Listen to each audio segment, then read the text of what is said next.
இந்தியாவினுடைய கவர்னர் ஜெனரலாக இருந்த சக்கரவர்த்தி ராஜகோபாலாச்சாரியார் நம் தமிழகத்திலே திராவிட இயக்கங்களால் மூதறிஞர் என்று பாராட்டப்படுகின்ற ராஜகோபாலாச்சாரியார் அவர் ஒரு முறை கன்னடத்தை பற்றி இப்படி சொல்லுகின்ற பொழுது அங்கே ஒரு கொந்தளிப்பு ஏற்பட்டது. அப்பொழுது அவர் நாட்டினுடைய அமைதி முக்கியம், மக்களுடைய ஒற்றுமை முக்கியம் என்று முதன்மைப்படுத்தி மன்னிப்பு கேட்டிருக்கிறார். இந்தியாவுடைய கவர்னர் ஜெனரல் மன்னிப்பு கேட்டிருக்கிறார். அந்த ஒரு தான் என்ற அகத்தை விட்டு வந்திருக்கிறார். ஏனென்றால் காரியம் அங்கே என்ன நடந்து கொண்டிருக்கிறது, அதுக்கு நம்முடைய ஒரு வார்த்தை அந்த கலவரத்தை அடக்குமானால் நிச்சயமாக அதை கேட்பதில் தவறில்லை என்று மூதறிஞர் கருதும் பொழுது, இந்தியாவிலேயே முதல் தீவிரவாதி ஆர்எஸ்எஸ் காந்தியை சுட்டவன் என்று சொல்கிற வழக்கம் உள்ள கமல்ஹாசன் இப்போது இந்தியாவில் அங்கே எங்கே எதை பேசணுமோ அங்கே பேசணும். நீ போயிருக்கிறது உன்னுடைய படத்தினுடைய பாடலுக்காக, விளம்பரத்திற்காக, அங்கே வியாபாரத்துக்காக. அப்போது அதைத்தான் நீங்கள் அங்கே பேசணுமே தவிர நீங்கள் அங்கே மொழியியல் மாநாடெல்லாம் ஒன்றும் நடக்கலை. அவர் மொழி ஆராய்ச்சிக்கும் போலங்க.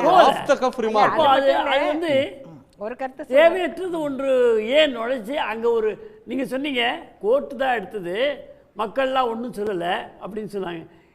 சேம்பர் ஆஃப் காமர்ஸ் இருக்கு இல்லையா, ஃபிலிம் சேம்பர் ஆஃப் காமர்ஸ், அவங்க சொல்லியிருக்கிறாங்க, கடிதம் கொடுத்துருக்கிறாரு, அதில் ஒரு வார்த்தை மன்னிப்புன்னு கூட கிடையாது அப்படின்னு சொல்லி கோர்ட்டில் சொல்லியிருக்காங்க.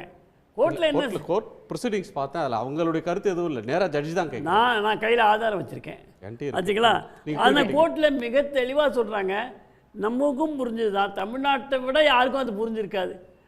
நில ஜல பாஷா, கன்னடத்தில் ஒரு தீர்ப்பு நீதிபதி சொன்ன வார்த்தை நிலம் நீர் மொழி, இந்த மூன்றுமே ரொம்ப உணர்ச்சி பூர்வமானது. அது எந்த மண்ணானாலும் சரி, அது கர்நாடகாவிலும் தான் இருக்குது. தவறாக இருக்கலாம், நீங்கள் நாம் நினைக்கலாம் தவறுன்ட்டு, தவறாக இருக்கலாம். கடவுளை வழிபடுவதே தவறு என்று சொன்ன பெரியார் இங்கே தான் பிறந்திருக்காரு. அதனால் தவறாக சொல்லலாம். அங்கே போய் நீங்கள் தவறாக பேசுறது, கன்னடத்தை வந்து ரெண்டாம் பட்சமாக சொல்வது என்பது கன்னடர்களால் இன்னும் ஏற்றுக்கொள்ளக்கூடிய பக்குவத்தில் அவர்கள் இல்லை. இரண்டாம் பட்சமாக நான் சொல்லவே இல்லை, அதில் அது சொல்கிற எண்ணமும் அவருக்கு அதில் இல்லைன்ற ஒரு பார்வை இருக்குது. ஒரு நிமிஷம் இல்லை, நண்பர் சொல்கிறாரு இந்த அந்த பக்குவத்தில் அவங்க இல்லைன்னா அப்போ அவங்கள பக்குவம் இல்லாதவங்கன்னு சொன்னால் வருத்தப்படுவாங்களா இல்லையா? நான் சொல்லலாம், நம்ம சொல்லலாம், நான் இங்கே சொல்லலாம், நான் இங்கே சொல்லலாம், இங்கே இருந்து சொல்லலாம், அங்கே போய் சொல்லக்கூடாதுன்றீங்க. அதாவது அவங்க சொல்றது என்னன்னா, நீங்க போனது வியாபாரத்துக்கு போனீங்க, வியாபாரம் நடக்கணும்னா என்ன வேணா அதுக்கேற்ற மாதிரி பேசிட்டு வர வேண்டியதுதானே. இல்லைம்மா, அவ்வளோதான் அவங்களுடைய கருத்து. தப்பா பேசுறீங்க.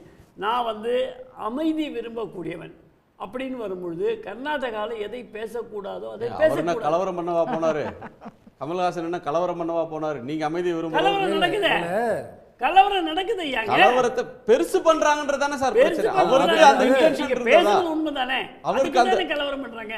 சாதாரண மொழிக்காக நம்ம எவ்வளவு கலவரங்கள்லாம் பார்த்துக்கிறோம். சாதாரண மொழிக்காக இல்ல நடந்த கலவரம் எல்லாம் பாருங்க, தாய் மொழிக்காக நடந்தது. சரி, மொழிக்காக நாம கூட இப்ப மொழியியல் ஆராய்ச்சி ஒரே ஒரு பிரச்சனை. நம்ம ஒரு பிற மொழியை, ஒரு ஹிந்தி என்ற பிற மொழி, வடநாட்டில் இருக்கக்கூடிய ஒரு மொழியை நாம் உள்ளேயே அனுமதிக்க மாட்டோம் என்ற அளவில் இங்கே கலவரம் பண்ணியிருக்கோம். அப்படி இருக்கும்பொழுது நம்மள பேச சொல்லுங்க. இல்ல இல்ல, அவங்க அவரு நிறைய தப்பு தப்பா சொல்றாரு. அனுமதிக்கிறது இல்ல, உள்ளலாம் 2017ல நம்ம தியாகராய நகர்ல ஹிந்தி பிரச்சார சபாவுல லட்சக்கணக்கான பேர் படிக்கிறாங்க. எங்களுக்கு நீங்க அரசு மொழியாக இல்ல சார், எங்களுக்கு நம்ம பேசணுங்க. தியாகராய நகர்ல ஹிந்தி சொல்லி கொடுக்குறாங்க, பணம் கட்டி படிக்கணும். இல்லைங்க, ஹிந்தி உள்ள வரல அப்படின்றது தான் உங்களோட குற்றச்சாட்டுனா ஜெர்மன் கூட படிக்கலாம். இலவச ஹிந்தி சொல்லி கொடுக்கிறதுக்கெல்லாம் அமைப்புகள் இருக்கு. இலவச ஹிந்தி கிடையாது. அரசு கொள்கையாக அரசு பள்ளியில ஹிந்தியை ஏத்துக்க மாட்டோம். அரசு கொள்கையாக அரசு பாடநூல்களை வைத்து அரசு அங்கீகாரம் பெற்ற, தமிழக அரசு அங்கீகாரம் பெற்ற பள்ளிகளிலே ஹிந்தி இருக்கிறது. 38லயோ 65லோ நடந்த மொழி போராட்டத்துக்கு நியாயமான காரணங்கள் இருக்கு. இன்னைக்கு அதுக்கான நியாயமான காரணங்கள் ஏதோ சும்மா போய் போராடினாங்க அப்படின்னு சொல்ல முடியாது. தமிழ்நாட்டில் நடந்த இன்னைக்குள்ள பிரச்சனை, அவர்களுக்கு கன்னடம் பெரிது, அவர்களுக்கு கர்நாடக மண் பெரிது, அவர்களுக்கு கர்நாடக நீர் பெரிது.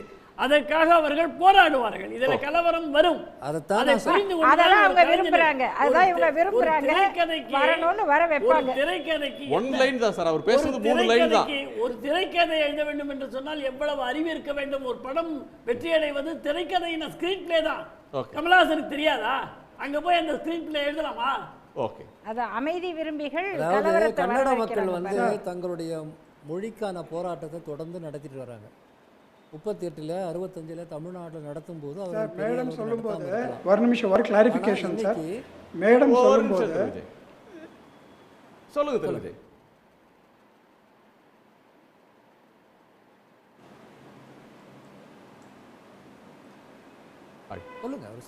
நீங்க முடிச்சிருங்க.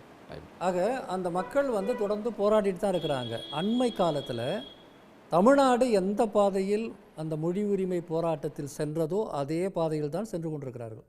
இந்தி திணிப்புக்கு எதிராக அவர்கள் பேசிய முழக்கங்கள்லாம் 50 வருஷத்துக்கு முன்னாடி நாம் பேசுனது தான். அந்த மொழி உரிமை அமைப்புகளோடு தொடர்ந்து செயல்படக்கூடியதனால் இது உறுதியாக சொல்கிறேன், போராட்டங்கிறது இந்தி திணிப்புக்கு எதிரான போராட்டம். முதலமைச்சர் சித்தராமையா வந்து ரொம்ப தெளிவாக எங்களுக்கும் இருமொழி கொள்கை தான் வேண்டும் என்று பேசி 2 வாரம் கூட ஆகலை. இப்படி இந்தி திணிப்புக்கு எதிரான போராட்டத்தை இந்த வார்த்தையை வச்சு நேரெதிராக அதை திசை திருப்பிய வேலையை செய்தவர்கள் யார்? அவங்க நோக்கம் என்ன? அவர்கள் கன்னட மக்களுடைய மொழி உரிமைக்காக பேசுகிறார்கள் என்று சொன்னால் அந்த மக்களுடைய இந்தி திணிப்புக்கு எதிரான போராட்டத்தை ஆதரிக்கணுமா இல்லையா? அந்த போராட்டத்தை கொச்சைப்படுத்திட்டு அந்த போராட்டத்தை ஏற்க மாட்டோம்னு சொல்லிட்டு இப்போ வந்து பக்கத்து சகோதர மொழியினுடைய ஒரு பிரச்சனையை வந்து திட்டமிட்டு ஏன் கிளப்புறாங்க? கமல் பேசியதுக்கான அத்தனை கான்டெக்ஸ்டும் அந்த நிகழ்ச்சியில் இருக்கிறது, அந்த நிகழ்ச்சியோடு முடிந்து விட்டது. ஒரு முதலமைச்சர் கருத்து சொல்கிற அளவுக்கு வந்து நிர்பந்தம் இங்கிருந்து வருது. ஒரு நீதிபதி இவ்வளவு நேரடியாக வந்து ஒரு தரப்பிலிருந்து பேசக்கூடிய சூழல் எங்கிருந்து வருது?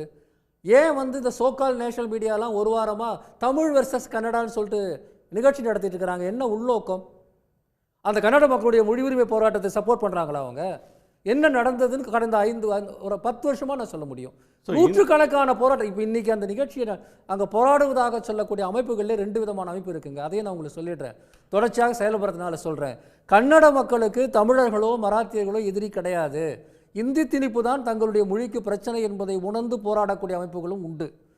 எப்பொழுதுமே உள்ளூர் அரசியலுக்கு வந்து வலதுசாரி அரசியலுக்கோ அல்லது காங்கிரஸ் பிஜேபி யார் வேணா இருக்கட்டும், அவங்களுக்கு அடியாளாக இருந்து தமிழர்களை அடிக்கக்கூடிய அந்த பழைய வாட்டாள் நாகராஜ் ஸ்டைலான ஆட்களும் உண்டு. இப்போவும் கர்நாடகத்தில் மொழிகளுடைய ஒற்றுமை, தமிழர்களும் கன்னடர்களும் மராத்தியர்களும் ஒன்று சேர்ந்தால்தான் போராட முடியும் என்பதை சொன்னதை நான் நேரடியாக கேட்டிருக்கிறேன். இப்போ நீ கன்னட ரட்சண வேதிகைன்னு ஒரு அமைப்பை பற்றி பேசுகிறாங்க. இந்த அமைப்பை சேர்ந்த ஒரு தலைவர் தான் 2016 அந்த நிகழ்ச்சியில் நான் சிறப்பு அழைப்பாளராக போயிருந்தேன். அவர் இந்த மீட்டிங்கில் பேசினார்.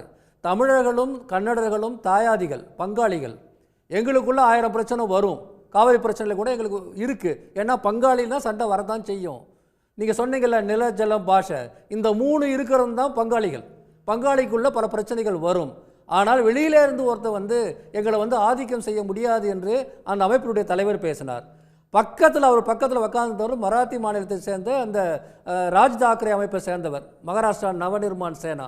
அவர் எழுந்து உடனே சொன்னார், நீங்கள் சண்டை போட வேண்டிய அவசியம் இல்லை, இந்தி வந்தால் அது மகாராஷ்டிராவை தாண்டி தான் வரும், நாங்கள் அங்கேயே அதை வந்து போராடுவோம், அங்கேயே அதை நிறுத்தி விடுவோம் என்று பேசினார். 2016 நக்கீரன் உட்பட எல்லா பத்திரிகைகளும் செய்தி வந்திருக்கிறது. ஆக ஒட்டுமொத்தமாக இந்த மொழி உரிமைக்காக போராடக்கூடியவர்கள் இணைந்து இருக்கக்கூடிய ஒரு நேரத்தில் இப்படி ஒரு திட்டமிட்ட ஒரு வேலையை செய்கிறார்கள் என்பதுதான் என்னுடைய குற்றச்சாட்டு. மற்றபடி கமல் பேசிய வார்த்தைக்கான கான்டெக்ஸ்டும் சூழலும் அதோடு முடிஞ்சு போச்சு. அதிகபட்சம் வந்து அது வந்து உங்களுக்கு மாற்று கருத்து இருந்தால் மாற்று கருத்து இருக்கலாம், தப்பே கிடையாது. எனக்கு தான் மாற்று கருத்து இருக்குது, அதில் ஒரு பிரச்சனையே கிடையாது. எனவே இன்றைக்கி அரசியல் ரீதியாக இது எங்கே மாறி இருக்குன்னு சொன்னால், இதை வந்து கர்நாடகத்துக்குள்ள காங்கிரஸ் கட்சிக்கு எதிரான விஷயமாக பிஜேபி மாற்றி கொண்டிருக்கிறது. ஏன் அந்த உண்மையை பேசாமல் இது எல்லாத்தையும் நிறைய பேசுகிறோம்? இன்றைக்கி DK சிவகுமார் அவர் என்ன பேசுகிறார்?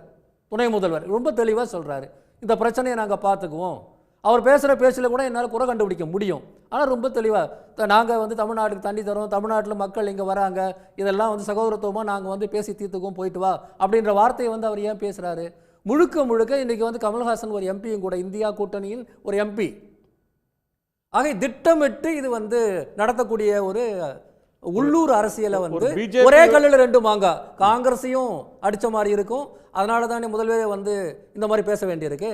காங்கிரஸையும் அடிச்ச மாதிரி இருக்கும், தமிழர், கன்னடர்கள், மராத்தியர்கள் இவர்கள்லாம் ஒன்றா சேராமையும் பார்த்துக்க முடியும். இப்படி சொல்லக்கூடியவர்கள் யார்?